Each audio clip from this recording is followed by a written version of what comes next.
Bueno, entonces me preguntabas. Bueno, te estaba preguntando que, Si quieres hablar ahorita, por favor. sí, estábamos hablando de Habla ahorita, por favor, y más cerca. Acércate un poquitico más cerca. Satya Sai Baba. Cerca de la silla. Estábamos hablando de Satya Sai Baba. Tú me estabas contando las proezas que él desarrolló en su vida. Mm, háblame un poquitico de eso. Zeta Saibaba, bueno. En principio, Zeta Saibaba hacía muchas cosas. Muchas proezas. Muchos prodigios. Pero no era lo que parecía. Porque muchos decían, ah, no, es un dios. Y otros decían, ah, no, es el anticristo, es un falso profeta. Sí existen los falsos profetas, Ujú. pero no existe una persona que sea Dios además de Jesucristo. Claro. El resto son enviados de Dios en el tema de los iniciados o los adeptos sagrados. Que adeptos sagrados significa alguien que adora mucho a lo divino, a Dios, y ya ha podido inculcar en sí mismo la esencia misma de Dios en pequeño, en su cuerpo, para realizar proezas y milagros. Como lo hacía Jesús, pero obviamente nadie supera a Jesús. El maestro Sananda no es superado por nadie. Pero de todas formas, antes ahí va a tener muchas cosas. Materializaba Vibhuti, que era como una especie de ceniza mística que representa la mortalidad del cuerpo y la inmortalidad del Paramahansa Atman, o el Parabrahman, o el Atman, Ok. que significa el alma, lo eterno. Lo que significa que nuestro cuerpo físico muere, pero nuestro cuerpo espiritual se continúa. Y dependiendo de cómo hayamos actuado, de cómo hayamos purificado y cómo hayamos hecho la práctica correcta, tendremos un resultado correcto y acorde a lo que hicimos. Ok, pero digamos, bueno, eso te entiendo. Y quisiera saber un poco, pues, me contaras o nos contaras cuál fue su prédica o cuál es su bandera en su modo de actuar y en su modo de informar a los demás. Su modo de actuar siempre indicó con sus proezas que había algo más allá. Un día, como te contaba antes y te lo vuelvo a repetir, pusieron un montículo de arena chiquitico, mediano, enfrente de él, en un recipiente, en una cosa, ¿no? Y él escarbó en la arena y la arena previamente ya revisada y tamizada que no tenía nada dentro.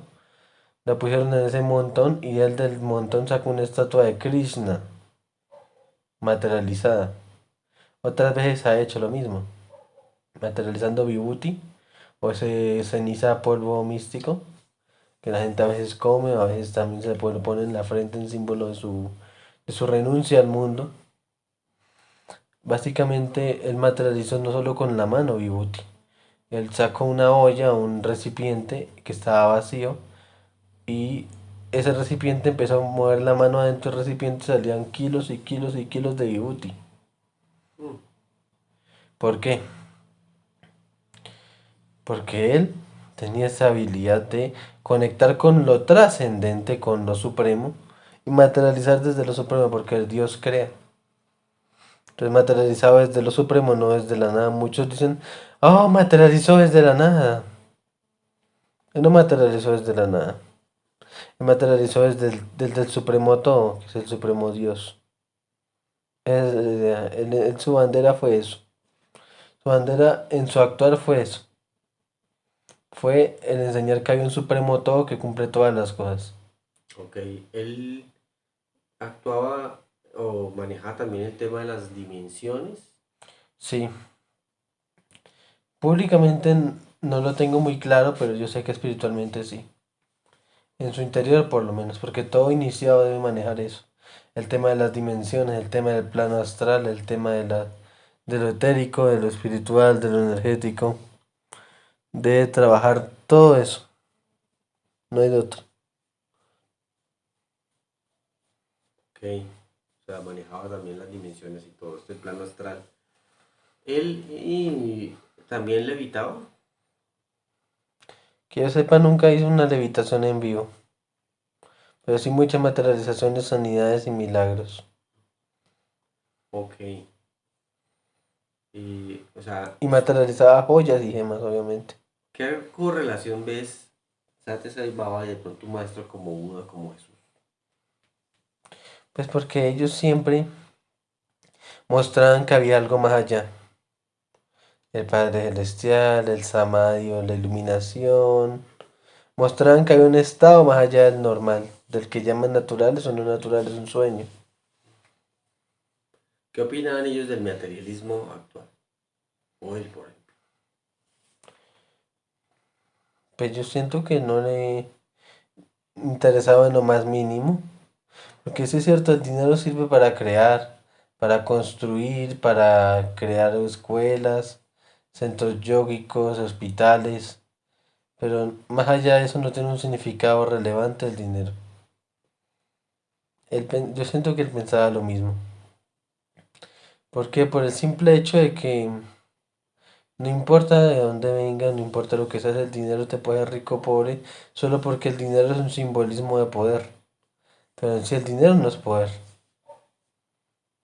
En realidad es como decir que este mundo es lo máximo. Eso no es cierto. Porque tomemos en cuenta un ejemplo.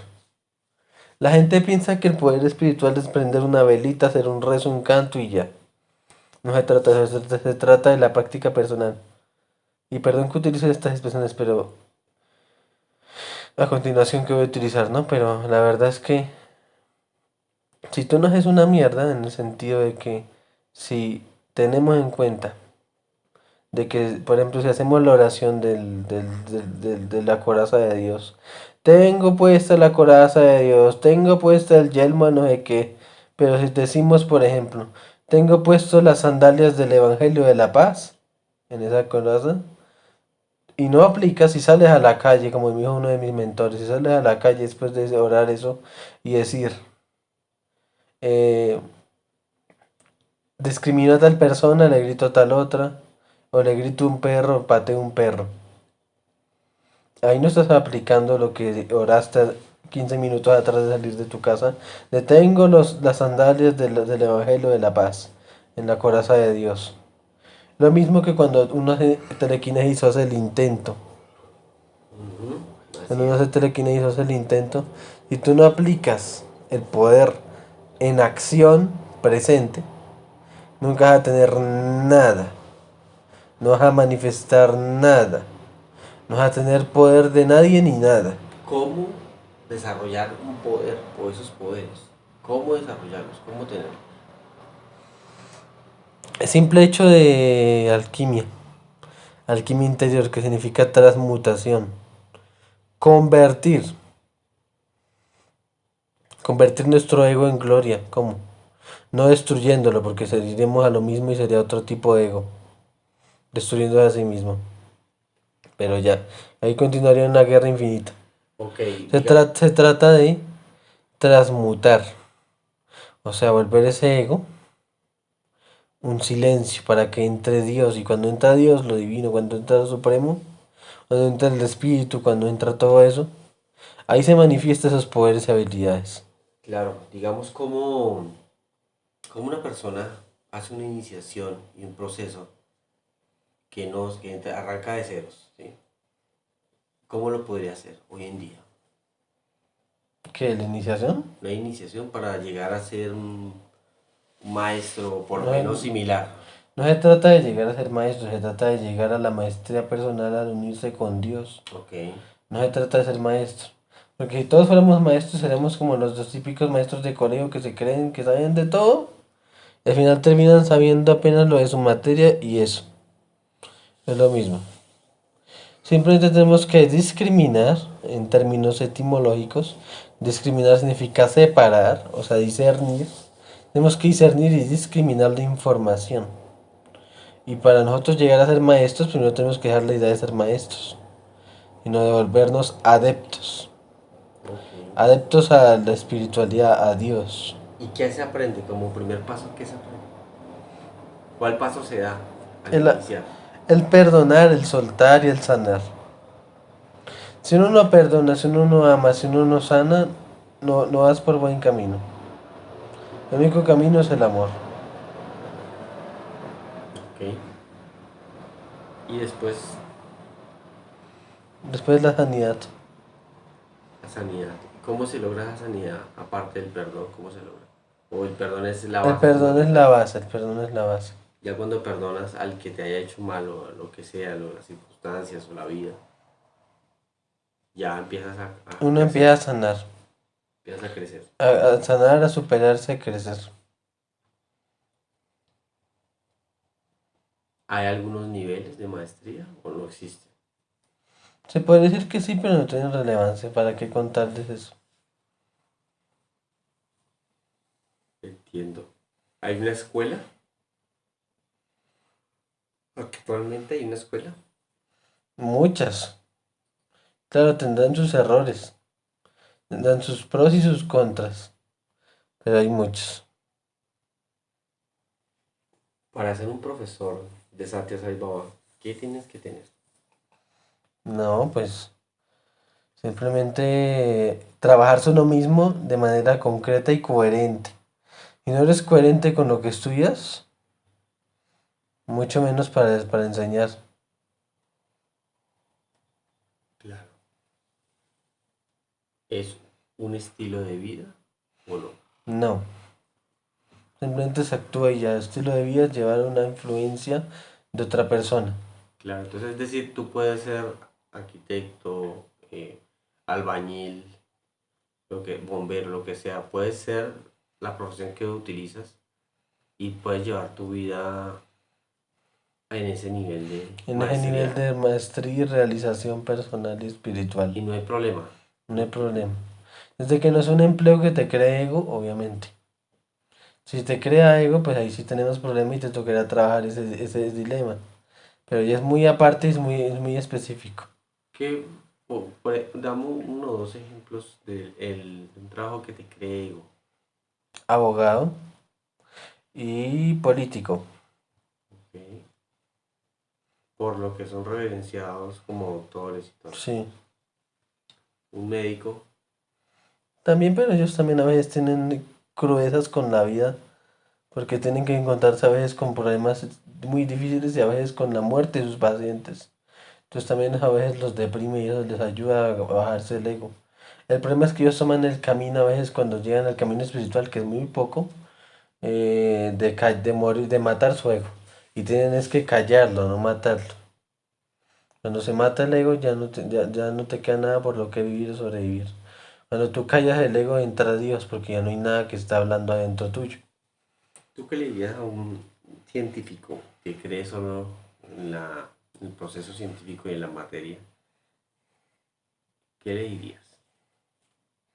Intenta un poquitico alguna técnica, pero no solo un día o 2 días, que lo intente mínimo durante 3 años. Pero si no cree, haz de cuenta, ¿has visto la película El Doctor Strange? Sí. Haz de cuenta el comienzo del Doctor Strange cómo era, cómo le diría. Una persona así como se... Ahí sí toca que la persona espiritual lo trate en físico. No se puede a distancia. En físico puedes despertarle su mente como trabajándole los chakras o dándole un toque de realidad mística con el punto de encaje que hay detrás del omoplato o algún tipo de cosas místicas que le pueda dar a entender que lo que ve no es la totalidad del cosmos, Ok, pero toca en persona. toca en persona. Ok, ok. Y la gente, ¿por qué crees que se uniría a a este modo de vivir? ¿Por qué no? ¿Pero qué crees? ¿Qué crees? ¿Por qué lo harían? ¿Por qué una persona lo haría? Le Buscan, hace crecer el espíritu, le hace crecer siempre es buscando sanidad interior, porque la ciencia del mundo los ha defraudado y los ha dejado totalmente solos. Ok. Y al final terminan descubriendo la iluminación más grande, que es lo que da poder. Generalmente a ti, ¿qué te llegan? ¿Qué tipo de pacientes te llegan? Personas rotas. Ok, o sea, tienen problemas en sus Problemas casas, separaciones problemas de todo tipo, económicos. de toda clase.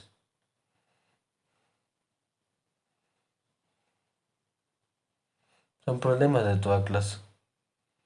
Personalmente trato mucha gente y siempre llegan con problemas familiares, problemas transpersonales, problemas transfamiliares, problemas intergeneracionales, problemas de personas que ya murieron, que les heredaron el problema o la trauma o lo que sea.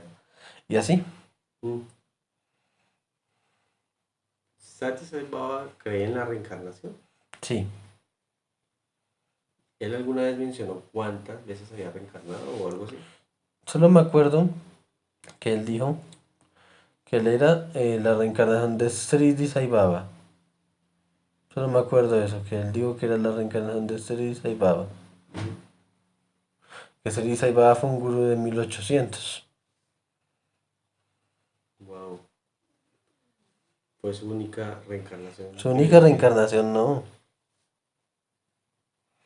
su última reencarnación antes. Su penúltima antes de ser Santa Sai Baba. Ok. Generalmente la gente reencarna muchísimas veces, ¿no? Se dice que sí. ¿A Ryan Zárate cree en reencarnación? ¿En Yo qué sí, cree? yo sí, Ok, todos reencarnamos muchas veces, ¿sí? sí, Tú, yo, todos. todos. ¿Qué nos pasará ahora al morir? ¿Seguiremos reencarnando Depende incesantemente? de muchas cosas. Si te quedas como alma en pena o alma en el limbo, quedas ligado a este mundo pero sin cuerpo. Lo que llaman los mediums almas en pena o almas que quedan por ahí pegadas a un familiar. Que empieza a acosarlos, por la noche a asustarlos y eso. También es el destino de la reencarnación o transmigración de las almas. Ok, ok. También está el tema de la iluminación, de la liberación, el cielo, el samadhi y eso. Y pues también es el tema católico del purgatorio. La tanta cosa. Y todo es tan real porque yo lo he vivido. Tal vez no en carne propia, pero sí lo he vivido en visiones. Que dentro de todo es en carne propia, pero sin haber muerto. Eso. Ok, ok, interesante. Bueno, cortemos hasta aquí.